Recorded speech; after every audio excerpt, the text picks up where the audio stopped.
Picture yourself walking into the vast parking lot of Walmart on a Saturday morning. A place that once overflowed with cars, shopping carts, and endless crowds now stands eerily empty.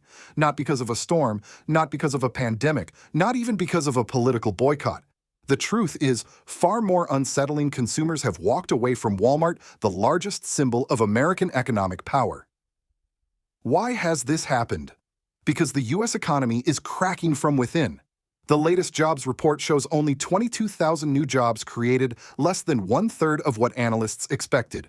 Credit card debt has soared past $1.1 trillion. A gallon of milk now costs $7. Grocery bills, rent, medical expenses, all are crushing the American middle class. And Walmart, the retail giant once seen as the safety net for working families, no longer holds that place of trust. But this story is not only about America's decline. It is also about a surprising phenomenon. Africa is emerging as the new destination for millions of global consumers. From Lagos to Nairobi, from Accra to Addis Ababa, young entrepreneurs are building markets, brands, and digital platforms that bypass the very Western systems that once controlled them. Consumers aren't just leaving Walmart out of frustration. They are turning to an alternative that is fairer, fresher, and bursting with innovation, an alternative born in Africa. So what is really happening here? Are we witnessing the end of the American consumer dream? Or is this the dawn of a new global order where Africa takes the driver's seat? Stay with me as we dive into this unfolding story, why millions are no longer convinced Walmart is the future, and why they now believe the future begins in Africa. The unraveling of Walmart's dominance did not happen overnight. For decades, the giant retailer stood as the crown jewel of American consumer culture. With more than 11,000 stores across the globe and hundreds of billions in annual revenue, its model was simple yet brutally effective: sell cheap, sell everywhere, and crush competition with scale. But something changed. The very foundation that made Walmart invincible, its reliance on global supply chains and its promise of low prices, has now become its greatest weakness. The warning signs were already flashing in America's broader economy. This summer, the Bureau of Labor Statistics reported only 22,000 jobs added in August, less than a third of what experts had predicted. To make matters worse, previous months were quietly revised downward. June, once thought to show job growth, was revealed to have lost 13,000 jobs. For ordinary Americans, the cracks were visible in daily life. Grocery prices soared. A gallon of milk hit $7. Families saw their dream homes lose $100,000 in value almost overnight. Credit card debt ballooned past $1 trillion, while hospitals demanded $10,000 up front before providing treatment. For many, Walmart, once the reliable haven of everyday low prices, was no longer delivering relief. But what startled economists most was not the pain at home, but the shift abroad. In markets stretching from Europe to Asia, consumers were no longer looking to American retail giants as the default option. Instead, they were turning their gaze toward Africa. Why Africa? Because the continent that was once dismissed as poor, unstable, and dependent has undergone a quiet but powerful transformation. African governments, tired of being locked into the role of raw material suppliers, have begun investing in processing plants, manufacturing hubs, and digital platforms. Ghanaian cocoa is no longer shipped cheaply to Europe to be processed. Instead, it is turned into premium chocolate in Kumasi and Accra and sold directly to markets in Dubai, Tokyo, and London. Nigerian textiles are no longer exported as raw cotton. They are transformed into high-end fashion brands, appearing on international runways. Kenyan avocados, Tanzanian cashews, South African wines, all are moving through supply chains that Africans themselves now control. For decades, Walmart's dominance depended on squeezing suppliers around the world and dictating prices. But African producers have drawn a line. They are refusing to play by the old rules. Cooperative farming groups, better financing structures, and new trade agreements are giving African businesses the leverage to demand fair prices. The result is that the profits that once flowed out of Africa are now staying in Africa, fueling schools, infrastructure, and jobs for the continent's youth. The numbers are staggering. In just the past 3 years, African exports of value-added goods have risen by more than 60%. Foreign direct investment into African manufacturing hubs has broken records. And the African Continental Free Trade Area (AfCFTA) has created the largest single market in the world by number of countries, 1.4 billion people trading not as fragmented states, but as a unified bloc. Meanwhile, consumers are voting with their wallets. Across Europe, Asia, and even North America, millions are now sourcing directly from African markets.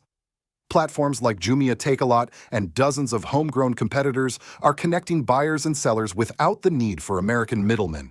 And unlike Walmart, which built its empire by standardizing and homogenizing Africa's digital marketplaces, are thriving by doing the opposite, offering cultural authenticity, customized products, and sustainable supply chains that resonate with a generation of consumers tired of mass-produced goods. This is why Walmart's decline feels so dramatic. It is not merely a business setback, it is a shift in the global balance of economic power. For decades, America's wealth was built on controlling supply chains and dictating trade. Walmart symbolized that order. But today, in Accra's bustling factories, in Nairobi's digital startups, and in Lagos's fashion houses, a new order is being born, one that keeps value where it is created and gives Africa the power to set the terms. The event is seismic. Millions of consumers walking away from Walmart is not a matter of preference. It is a vote, a global referendum on where the future of trade innovation and prosperity truly lies. And increasingly, the answer is Africa. The turning point came when what had once been unthinkable became undeniable. Walmart's vast parking lots across America and beyond stood half empty, not because of boycotts or pandemics, but because millions of people simply no longer believed the American retail giant represented the future. Instead, their attention and their wallets shifted toward Africa. This mass migration of consumers was more than a retail crisis. It was a cultural earthquake that rattled Washington, Wall Street, and households across the nation. The climax of this story lies in the sheer scale of the exodus. Imagine headlines splashed across global newspapers: Walmart records largest quarterly decline in 2 decades. For ordinary families in the U.S., it was shocking. For lawmakers in Washington, it was terrifying. Senators demanded answers. Walmart executives were called before Congress to explain why the company that once dictated the world's supply chains was losing ground to African startups. Some blamed Walmart's failure to adapt to digital markets. Others blamed unfair trade policies. But beneath the finger-pointing was a truth too painful for America's leadership to admit: Africa had stopped waiting for permission. The response across the African continent could not have been more different. In Accra, crowds gathered outside newly opened chocolate factories, celebrating the first bars proudly labeled "Made in Ghana" and sold to markets in Dubai and Tokyo. In Lagos, fashion shows dazzled with Nigerian textiles now branded and marketed globally without ever passing through U.S. intermediaries. In Nairobi, farmers stood beside digital screens displaying live blockchain data, showing that their avocados and cashews were being purchased directly by buyers in Shanghai. The pride was palpable. For the first time in living memory, African producers were not only feeding global markets, they were shaping them. The emotional high point came when international consumers joined the movement.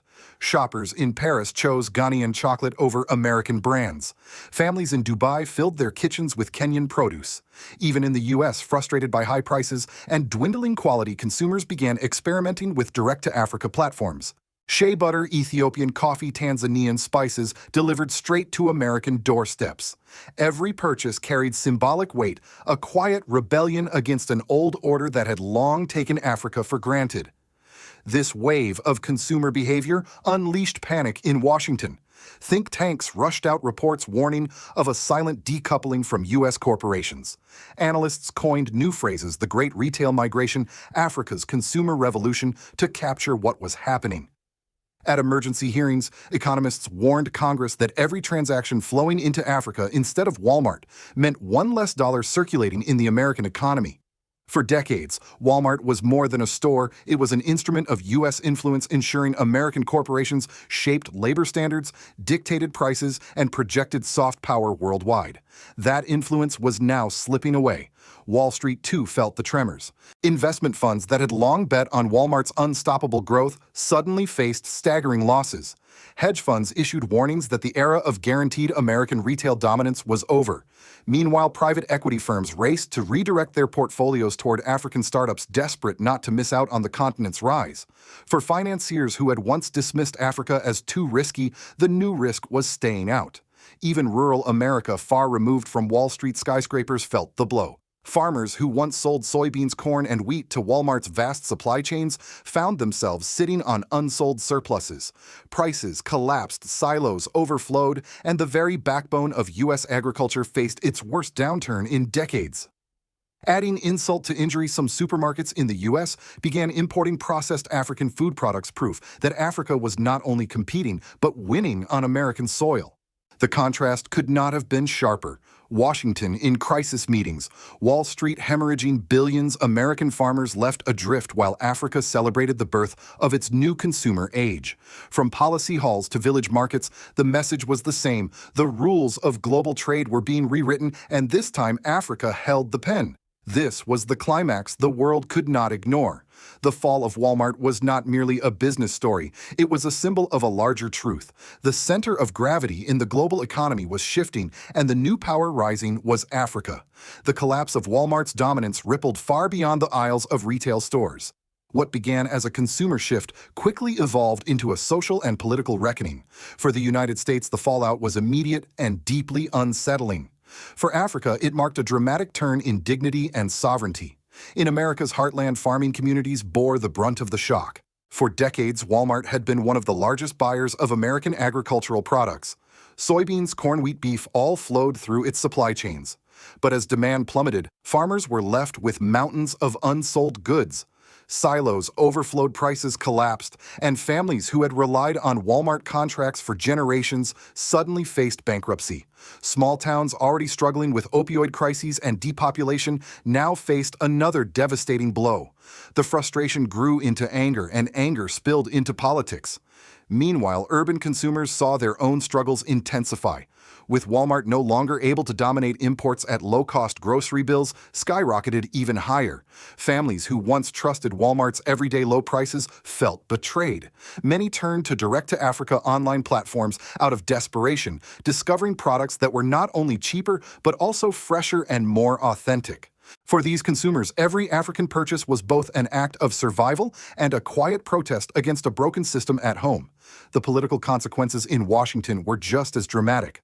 Walmart was not just a store, it had been an instrument of U.S. soft power. By controlling supply chains, it projected American influence into factories, farms, and households around the globe. With Walmart weakened, lawmakers realized that an entire pillar of U.S. foreign and economic policy was crumbling. Emergency hearings revealed deep divisions. Some politicians called for new protectionist tariffs, others demanded aggressive trade deals with African nations. But African leaders were no longer desperate. They knew they had leverage. On the African side, the civil impact was electrifying. Communities that had long exported raw materials at rock-bottom prices were suddenly witnessing a new reality. In Kumasi, young workers proudly wrapped premium chocolate bars destined for foreign markets. In Nairobi, farmers used mobile platforms to track international buyers in real time. In Lagos, young designers who once dreamed of selling to Walmart were now launching their own global fashion brands. This was not only economic transformation, it was psychological liberation. Ordinary Africans could finally see tangible evidence that their labor and resources held real value, and that value no longer had to be siphoned away. Politically, African governments seized the moment. Policies were rolled out to protect local industries, incentivize manufacturing, and expand intra-African trade. The African Continental Free Trade Area, AfCFTA, became more than a bureaucratic agreement. It became a living shield against exploitation. Leaders spoke openly of an Africa that would never again be the world's warehouse of raw materials. Instead, Africa would be a marketplace, a producer, and a power in its own right. For the United States, the humiliation was profound. The image of Walmart executives squirming under congressional questioning became a symbol of decline. Commentators compared the loss of America's retail dominance to the fall of empires past. Think tanks warned of a post-Walmart world in which U.S. corporations no longer dictated global standards. The symbolism was impossible to ignore. The collapse of a single company had revealed the fragility of an entire system. At its core, the civil and political consequences revealed a deeper truth. Walmart's decline was not just about retail. It was about sovereignty, justice, and who gets to shape the rules of the global economy. For ordinary Americans, the loss was painful. For ordinary Africans, it was liberating. And for governments on both continents, it was a reminder that the balance of power had shifted for good. From Washington to Beijing, from Paris to Lagos, the downfall of Walmart and the rise of Africa's marketplace has become one of the defining stories of our era. It is not just about where people shop. It is about who writes the rules of the global economy and who gets left behind when those rules change. In the United States, the reaction has been one of disbelief mixed with panic. For generations, America's consumer model was built on the assumption that its corporations would always dominate global markets. Walmart symbolized this dominance. Its purchasing power set the tone for global supply chains, its sheer size forced compliance from suppliers, and its profits reinforced America's sense of economic supremacy. Now that foundation has cracked. American policymakers find themselves at a crossroads. Some voices in Congress demand tariffs and trade barriers, hoping to force African nations back into dependency. Others argue for a new approach, treat Africa not as a resource pit but as an equal partner in trade. Yet the reality is sobering. Africa has options now. China, India, Brazil, Russia, and other rising economies are lining up to invest, trade, and collaborate with the continent. For the first time in modern history, the United States is no longer the only door to global markets. Globally, the shift has been nothing short of seismic. In Europe, where American brands once dominated supermarket shelves, African products are winning market share. Premium Ghanaian chocolate, Nigerian textiles, Ethiopian coffee, all are becoming household staples. In Asia, buyers are turning to African commodities, not just for price, but for quality and authenticity. Even in the Middle East, where American influence was long assumed, African goods are finding eager buyers. For China and India, Africa's rise is an opportunity to deepen ties and expand influence. Infrastructure projects from railways in East Africa to ports in West Africa are laying the groundwork for decades of trade and investment.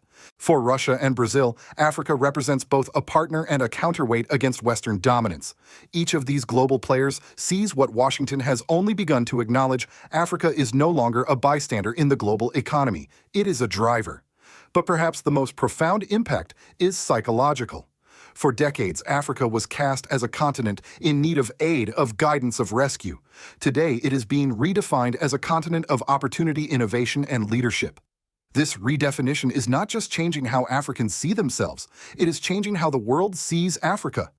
Investors are shifting their capital, consumers are changing their habits, governments are rewriting their strategies. For the United States, this new reality is uncomfortable. Walmart's struggles symbolize more than just a retail downturn. They represent the erosion of America's ability to dictate the terms of global trade. Every African product purchased abroad chips away at the soft power once exercised through U.S. corporations. And every consumer who turns to Africa over Walmart is voting for a more multipolar world. The global perspective is clear. The age of one-sided economic dominance is over. A more balanced system is emerging, one in which Africa's voice carries weight and its markets command respect. For Washington, the question is no longer whether Africa is rising, but whether America can adapt to this new world order. Walmart's empty parking lots are more than a business story. They are a warning sign, a mirror held up to America's economic system. For decades, the U.S. believed that its corporations would forever command the heights of global trade. But the millions walking away from Walmart are telling us something different. The world is ready for change, and Africa is leading that change. This shift is not about charity. It is not about temporary trends. It is about dignity, sovereignty, and justice in the global marketplace. When consumers in New York choose Ghanaian chocolate over American brands, when Parisian families wear Nigerian textiles instead of mass-produced imports, when Shanghai buyers order Kenyan avocados directly from farmers, these are not small gestures. They are acts of defiance against an old order that exploited Africa and took its wealth for granted. They are declarations that Africa is no longer waiting at the margins. It has built its own table, and the world is coming to sit at it. For the United States, the danger is clear. If Washington clings to the belief that it can pressure, lecture, or intimidate African nations into submission, it will only isolate itself further. If corporations like Walmart continue to ignore cultural authenticity, fair pricing, and sustainability, they will continue to collapse. The era of monopoly is gone. The age of partnership has arrived. And here lies the question for all of us watching: will America recognize this new reality and adapt, or will it sink deeper into denial until it becomes irrelevant? Can the U.S. learn to treat Africa not as a supplier of cheap resources, but as an equal partner shaping the future of global trade? For Africa, the task ahead is monumental but hopeful. The factories are running, the markets are buzzing, the youth are innovating. Leaders like President Ibrahim Traoré of Burkina Faso are pushing for sovereignty, unity, and self-reliance. The next decade will determine whether this momentum becomes permanent, whether Africa solidifies its role not just as the future, but as the present center of global commerce. So I turn to you. Do you believe that Africa's rise means the end of America's consumer empire, or is there still time for the U.S. to reinvent itself and share in a fairer, more balanced world economy? Please share this video if you feel you are among the first to understand and support President Ibrahim Traoré's vision. Subscribe if you believe the truth is more important than the headlines. Because one thing is certain, the age of Walmart is ending. The age of Africa has begun. And the world will never look the same again.